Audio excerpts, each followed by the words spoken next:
The movie opens in a suburban Utah house, where a mysterious bearded man, Grady Edwards, can be seen transforming himself in a bathroom. He dyes his hair, and shaves off his beard, first with some scissors, then with a shaving razor.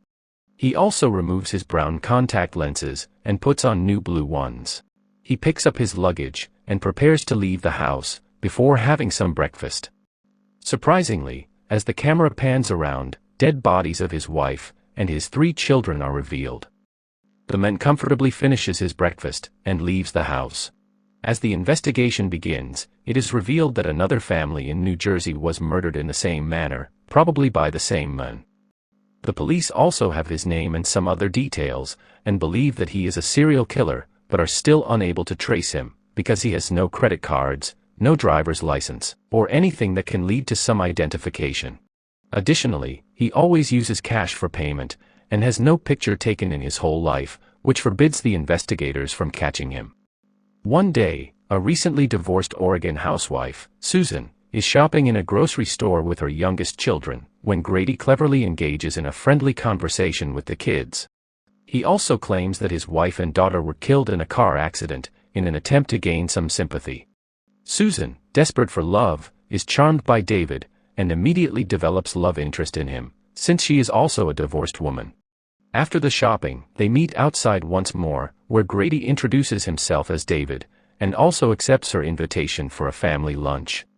6 months later, Susan's eldest son, Michael, returns from military school with his girlfriend, Kelly. Michael isn't happy with his stepfather, and is completely against his mom's decision of rushing into engagement, to be married in less than 6 months. Michael is given a surprise welcome in a family gathering, where David also meets him for the first time. However, Michael's facial expressions are clearly emphasizing the fact that he is unable to accept the hard reality of returning home, and accepting another man as his father.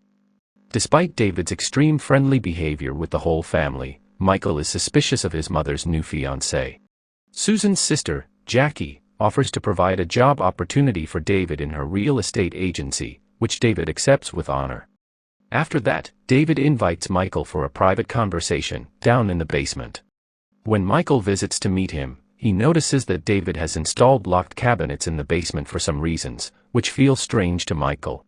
David tries successfully to befriend him over tequila shots, and claims that he is a true family man, and wants Susan's family back together. Later at night, Susan tries to convince Michael to go along with his stepfather, but Michael always answers with cold responses.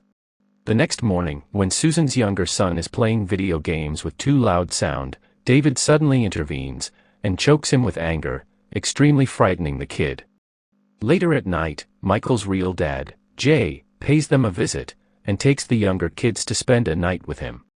Michael doesn't want to meet him, because they believe he left Susan for another girl, and that he is not a family man. Taking advantage of the opportunity, David tries to comfort them, and invites Michael for a lunch with him tomorrow. In the morning, Susan's neighbor, Mrs. Cutter, tries to warn Susan that America's Most Wanted ran a profile on a serial killer, who looks like David.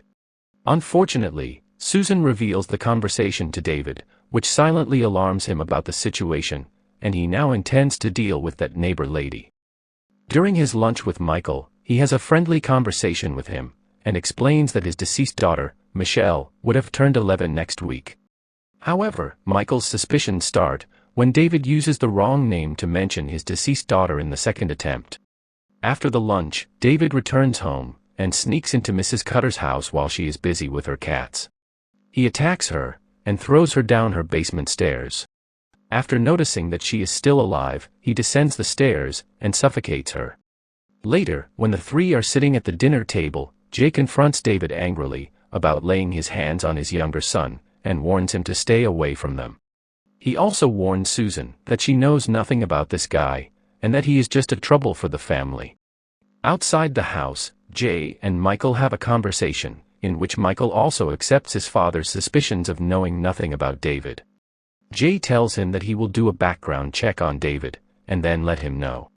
Inside the house, David tries to apologize from the kid, but Susan isn't happy about his physical abuse, and her expressions are clearly favoring Jay's confrontation. During his office work, Jackie asks him to fill out some forms of identification, and also provide a photo ID for official records. In an attempt to avoid giving his personal details and identification, he immediately quits from the job, further bringing up Michael's suspicions about him. When Susan leaves the house to meet Jackie for a meeting, Jay pays a visit at the house, and desires to meet his kids before leaving for the airport. Jay confronts David about an apparent lie regarding his college history, and claims that the alumni office had no record of any person by the name David. While Jay is claiming about his lies, David vanishes from his sight, and clubs him with a vase. He then takes him into the basement, and suffocates him with a plastic bag. In the meantime, Susan and Jackie have a conversation about David, where Jackie also brings up her suspicions about him. She claims that David's sudden resignation from his job was just his plan to avoid giving his personal details to the company, but Susan isn't ready to accept hard facts, and claims that David is just a good family man. When she returns home, she asks David about Jay's visit, but he lies to her by saying that Jay never showed up. To further confirm his claims, he sends Michael a text with Jay's cell phone, saying that David checked out okay, and that their suspicions were wrong about him. The following day, the neighbor's body is discovered by the cops, and David has a conversation with the mailman about the incident, which is overheard by Michael from his room. However, Michael is alarmed when David explains the incident to the family, because he overheard his conversation with the mailman, who gave less details than David explained to them.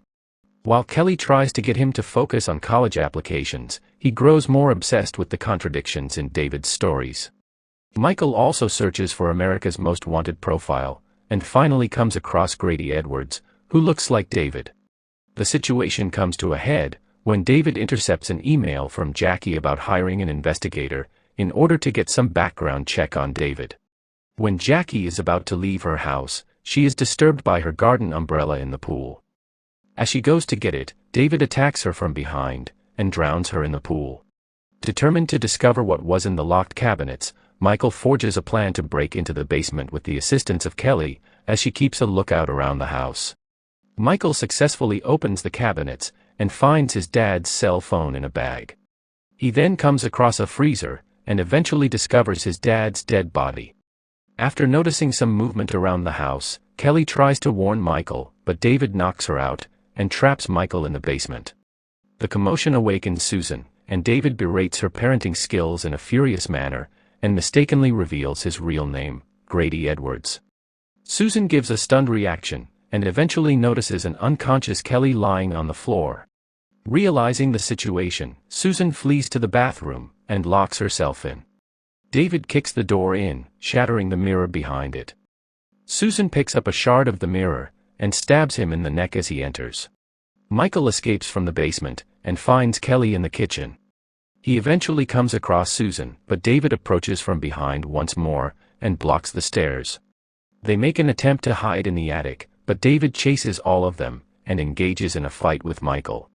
In the effort, Michael and David fall onto the roof out the window, and then to the ground, where they both lie unconscious. Ambulance sirens can be heard in the background, and Michael is taken to the hospital. When he wakes up, he learns that he had been in a coma for over a month. He also learns that David is still alive, and escaped the scene before cops arrived. Sometime later, David can be seen working in a hardware store, where he meets another woman, who is shopping with her 2 young kids. This time, David introduces himself as Chris Ames, with the implied intention of continuing his killing spree with this new family.